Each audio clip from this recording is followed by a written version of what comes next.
Mountain View voters will decide this fall whether Google and other businesses should be slapped with an employee head tax to help alleviate the traffic and housing problems that plague Silicon Valley.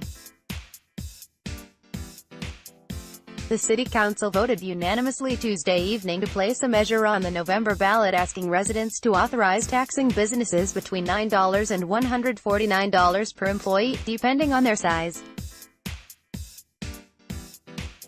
If the measure passes, the tax could generate upwards of $6 million a year for the city, with $3.3 million coming from Google alone. The bulk of that money would pay for transit projects, including bicycle and pedestrian enhancements, and 10% would go toward providing affordable housing and homeless services.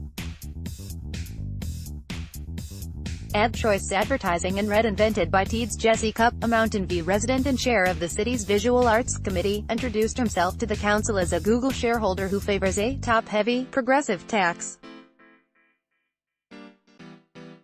Get top headlines in your inbox every afternoon. Get the free PM Report newsletter. Why shouldn't one company pay the majority of the business tax if they are the one company that strains city resources the most, he said. Their impact on housing and traffic is disproportionately large compared to all other companies in the city, and they should cover the cost.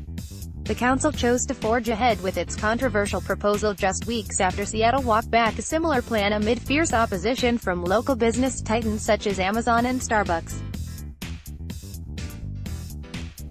Mountain View Mayor Lenny Siegel noted that unlike Seattle's proposal, which was primarily meant to ease homelessness, this one would benefit not only his city's residents but also Google's employees, who face the same transportation and housing challenges. On Tuesday night, he again reiterated those issues well into a nearly 3-hour discussion that culminated with the council's unanimous vote. "Our needs for transit are enormous," he said. "We can't rely on not only the federal government, but the VTA." While Google has stayed quiet on the issue, the Silicon Valley Leadership Group and Mountain View Chamber of Commerce have not. Representatives of both groups spoke against the tax Tuesday. The chamber's Bruce Humphrey pushed for an alternate tax model his organization recently put forward that asks businesses with more than 1,000 workers to pay a flat $100 per employee rate. Some council members, including Vice Mayor Lisa Matichik and Councilman John McAllister, praised the plan's simplicity, while others, such as Councilwoman Pat Showalter, criticized it for burdening small businesses. Humphrey noted that one benefit of the chamber's model is that it doesn't stick one company with 60% of the tax. The model the council ultimately approved would charge the city's roughly 3,700 businesses a progressive flat rate based on their size and a progressive per-employee rate. Businesses with up to 50 employees would be charged a base rate of $75 per year, and those with more would be charged a base rate plus a per-employee fee that climbs with the workforce's size, up to a maximum of $150 each at Google, which employs a little over 23,000. Councilman Chris Clark recommended that the council fine-tune certain elements of the plan, such as provisions for out-of-town and seasonal businesses, and suggested that the city continue engaging with the chamber to come up with a mutually satisfactory iteration of the approved plan. Mountain View's current business tax has been in place since 1954 and is based on businesses' square footage, which Siegel has characterized as anachronistic as well as low. Councilman Ken Rosenberg said he initially felt uncomfortable approving a tax increase until he realized just how outdated the city's current rates are. "We keep couching this as a Google tax, but it's a business license update," he said. "Business license fees are $30 and that's weird.